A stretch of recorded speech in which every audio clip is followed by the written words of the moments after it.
Hello everyone, welcome you all the strugglers on your own channel the unlimited struggler. आप सभी का आपके अपने चैनल द अनलिमिटेड स्ट्रगलर में एक बार फिर बहुत बहुत स्वागत है। मैं संतोष कुमार सांख्यान एक बार फिर हाजिर हूँ आपके सामने संडे स्पेशल का एपिसोड 11 लेकर के। बहुत टाइम बाद जो है हम संडे स्पेशल का एपिसोड कर रहे हैं और ये 11वां एपिसोड है संडे स्पेशल का।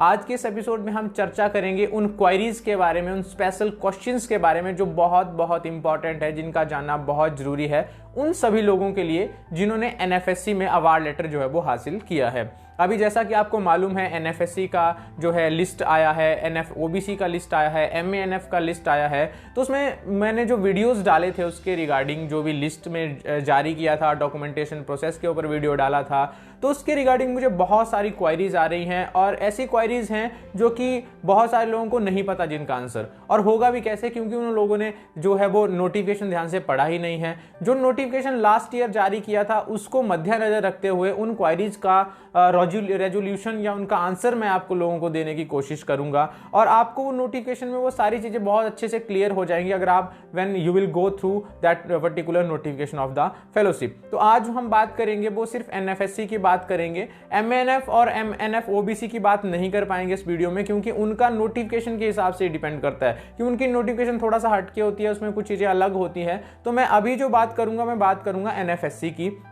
और जो मुझे कमेंट्स आए, इनफैक्ट जो क्वेरीज आई बहुत इंपॉर्टेंट क्वेरीज थी, उनके बारे में चर्चा करेंगे। कुछ एक लिस्ट की है मैंने उन क्वेरीज की तैयार, 10-15 क्वेरीज हैं और बहुत इंपॉर्टेंट है, उनका जानना आप लोगों के लिए बहुत जरूरी है। आम लोगों को ये क्वेरीज जो हैं या इनके आंसर जो है वो पता नहीं होते हैं कि किस तरह से जो है वो होगा इनका रेजोल्यूशन या क्या करेंगे। तो एक एक क्वेरी मैं आपके सामने डिस्क्लोज करूंगा और उसका आंसर आपको दूंगा। तो वीडियो को आप लास्ट तक देखें, बिल्कुल ध्यान से देखें और एक भी क्वेश्चन आपसे छूटना नहीं चाहिए क्योंकि बहुत सारी आपके पते की बातें हैं। हो सकता है कुछ का आपको पता हो, कुछ का नहीं पता हो, तो लास्ट तक देखें, आप लास्ट तक बने रहें वीडियो में और लास्ट में वीडियो को लाइक करें, कमेंट करें। अगर इसके अलावा भी कोई क्वेरीज बच जाती है I will definitely reply you on the comment section and share करें वीडियो को अपने दोस्तों के साथ जिनका एनएफएससी हुआ है और सब्सक्राइब करें मेरे चैनल को ताकि एजुकेशन सेक्टर से रिलेटेड हर लेटेस्ट अपडेट आप तक जल्दी से जल्दी और सबसे पहले मेरे चैनल के माध्यम से पहुंचे।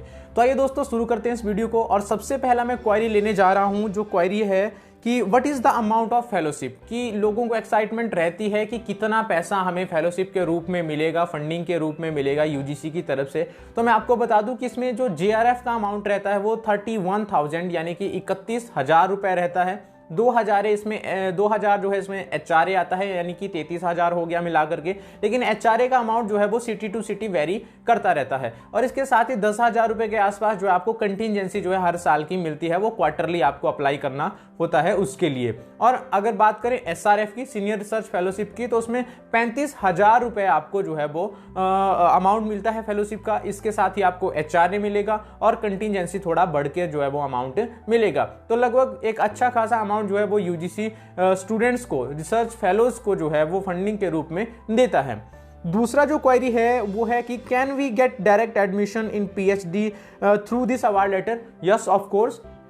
इसका जवाब बिल्कुल सिंपल है कि जब भी यूनिवर्सिटी नोटिफिकेशन निकालता है पीएचडी प्रोग्राम के लिए तो उसमें लिखा रहता है जेआरएफ और जेआरएफ के ओब्लिक करके लिखा रहता है इन सारी फेलोशिप्स का नाम, चाहे एनएफएससी है, एनएफओबीसी है, एमएनएफ है, पीडब्ल्यूडी है, वो सारे उसमें ओब्लिक करके लिखे रहते हैं। तो आपको इसके थ्रू जो है वो डायरेक्ट एडमिशन मिल जाएगा पीएचडी प्रोग्राम में। आपको कोई सा भी एंट्रांस टेस्ट देने की जरूरत नहीं होगी।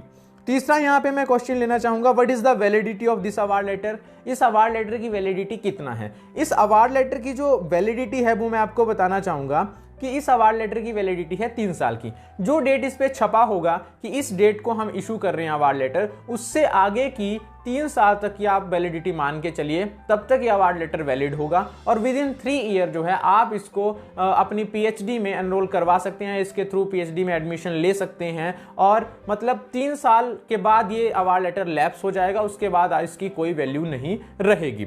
चौथा क्वेश्चन यहाँ पे आ रहा है, for how much time we get fellowship through this award letter. कि इस अवार्ड लेटर के हेल्प से हमें, इस अवार्ड लेटर के जरिए हमें कितने टाइम तक फेलोशिप मिलेगा। देखिए 3 साल इसका वैलिडिटी पीरियड है। 3 साल में आप कभी भी इसको अटैच करवाइए अपनी पीएचडी के साथ, अपनी एमफिल के साथ। ठीक है, इसके थ्रू आप एडमिशन ले सकते हैं 3 साल के भीतर। अटैच करवाने का मतलब है कि इसके थ्रू आप 3 साल के भीतर एडमिशन ले सकते हैं। ऐसा नहीं है कि अगर आपने पीएचडी एमफिल चली हुई है आपकी तो आप इसको 3 साल के बाद कभी भी करवाएं, नहीं, आपको विद इन 3 मंथ जो है इसको अटैच करवाना होता है अगर आप पीएचडी और एमफिल कर रहे हैं तो। और रही बात इसके थ्रू जो है कि कितना टाइम तक फेलोशिप मिलेगा, तो उसमें सिर्फ पूरा के पूरा जो है वो 5 साल तक फेलोशिप मिलता है, या last date of submission of your thesis whichever is earlier, जो पहले हो जाता है। अगर मान लीजिए आपका 5 साल पीएचडी में हो गया, आपने एडमिशन लिया था इसके थ्रू, तो 5 साल तक आपको इसकी फेलोशिप जो है वो मिलेगी, 2 साल जेआरएफ और 3 साल एसआरएफ। लेकिन उसके बाद अगर आपका काम नहीं हुआ है और आपको 1 साल और लगेगा, तो इसका जो लास्ट डेट होगा 5 साल के बाद उस तक ही फेलोशिप मिलेगी। या अगर आप मान लो 4 साल के भीतर ही सबमिशन कर देते हो, 1 साल इसका बचता है, तो भी आपको which ever is the earlier, चाहे सबमिशन का डेट, चाहे आपके अवार्ड लेटर की वैलिडिटी का या लैप्स होने का डेट जो है, फेलोशिप लैप्स होने का डेट जो है, उस तक जो है आपको फेलोशिप मिलेगी। Next question is do this award letter helps in marks in API, जो एकेडमिक परफॉर्मेंस इंडेक्स है उसमें क्या इसका हेल्प मिलता है मार्क्स गेन करने के लिए? जैसे आपको मालूम है कि जेआरएफ के 7 नंबर आपको एपीआई में मिलते हैं, इसके अलावा आपको 5 नंबर नेट के मिलते हैं, 3 नंबर आपको सेट के मिलते हैं अगर आपका स्टेट एलिजिबिलिटी का एग्जाम है। तो इस अवार्ड लेटर की हेल्प से आपको कोई भी मार्क्स जो है वो एपीआई में एज ऑफ नाउ नहीं मिलता है, अभी तक मैंने नहीं देखा। और अगर आप यूजीसी का रेगुलेशन देखेंगे जिसमें एपीआई के ऊपर मैंने वीडियो भी बनाया था, तो उसमें भी आप देख सकते हैं इस तरह की फेलोशिप का कोई नाम नहीं है, एपीआई में इसका मार्क्स नहीं लगता है। छठा इसमें क्वेरी आ रहा है where to submit the documents of fellowship, कि फेलोशिप के डॉक्यूमेंट्स आपको कहां सबमिट करने हैं। कुछ लोग कंफ्यूज हैं कि कैनरा बैंक में सबमिट करने हैं, कुछ लोग कंफ्यूज है कि पता नहीं कहां करने हैं, यूजीसी को भेजने हैं। देखिए, आपको डॉक्यूमेंट्स सारे तैयार करने हैं, साइन सील करवाना है, उनके ऊपर गाइड का, डायरेक्टर का, आपके रजिस्ट्रार का, और वो डॉक्यूमेंट आपको अपनी यूनिवर्सिटी का जो यूजीसी नोडल ऑफिसर है उसके पास देने होते हैं। वो उसका काम है फिर आगे उनको स्कैन करके यूजीसी के पास भेजने का। आपको कैनरा बैंक में नहीं देने हैं, आपको यूजीसी डायरेक्ट नहीं भेजने हैं, आपका काम सिर्फ नोडल ऑफिसर तक जो है वो उन डॉक्यूमेंट्स को पहुंचाने का है, उसके बाद फर्दर वो आगे प्रोसेसिंग कर। नेक्स्ट जो क्वेश्चन आ रहा है, can we get fellowship without getting admission in PhD or not? देखिए, बहुत ही रद्दी क्वेश्चन मुझे लगा कि जब इसमें बोला गया है कि आपको एमफिल या पीएचडी अगर आप कर रहे हैं या करेंगे इस अवार्ड लेटर की सहायता से तभी आपको फेलोशिप मिलेगा, तो इस तरह का क्वेश्चन आना ही नहीं चाहिए। लेकिन फिर भी लोग पूछ लेते हैं कि मेरा सिलेक्शन हो गया एनएफएससी में, तो क्या मुझे फेलोशिप मिलेगा बिना पीएचडी? अगर मैं ना करूं तो भी क्या मुझे पैसा मिलेगा?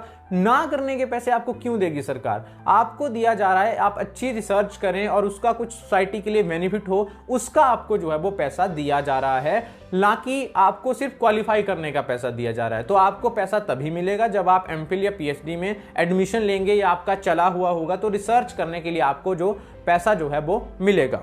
इसके बाद नेक्स्ट क्वेश्चन आ रहा है कि but documents are required for getting fellowship, कि कौन कौन से डॉक्यूमेंट्स हमें चाहिए फेलोशिप लेने के लिए। तो मैं आपको बता दूं, इसके ऊपर मैंने अलग से वीडियो बना रखा है, procedure and documentation for the एनएफएससी। लेकिन अभी भी मैं आपको बता देता हूं कि एक तो आपको अवार्ड लेटर चाहिए होगा, एक आपको चाहिए होगा ज्वाइनिंग रिपोर्ट, एक आपको चाहिए होगा वेरिफिकेशन बाय इंस्टीट्यूशन का एनेक्जर, उसके बाद कॉन्टिन्यूएशन का एनेक्जर, उसके बाद एचआरए का एनेक्जर, एक आपका कैटेगरी का सर्टिफिकेट, एक आपका पीजी का सर्टिफिकेट। और ये सारे डॉक्यूमेंट जो है आपको साइन सील करवाने हैं जहां जहां जरूरत है, और नोडल ऑफिसर को सबमिट करने हैं, जो भी आपके इंस्टीट्यूशन का यूजीसी नोडल ऑफिसर है, तब जाकर के आपका काम आगे बढ़ेगा।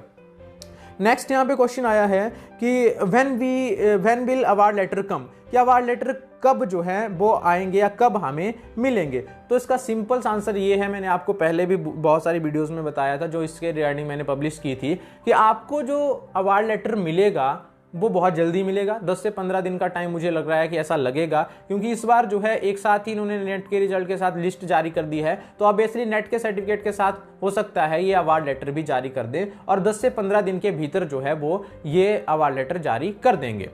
नेक्स्ट यहाँ पे क्वेश्चन आ रहा है from where we can get award letter, हमें अवार्ड लेटर कहाँ से मिलेगा? देखिए, इसके लिए आपको एनटीए की साइट से भी अवार्ड लेटर मिल सकता है, यूजीसी की साइट से भी आपको लिंक मिल जाएगा उसका, और यूजीसी नेट ऑनलाइन पर जाकर के आपको अवार्ड लेटर वहाँ से आप डाउनलोड कर सकते हैं, वहीं पर आपको ये सारे अवार्ड लेटर जो है वो मिलते हैं।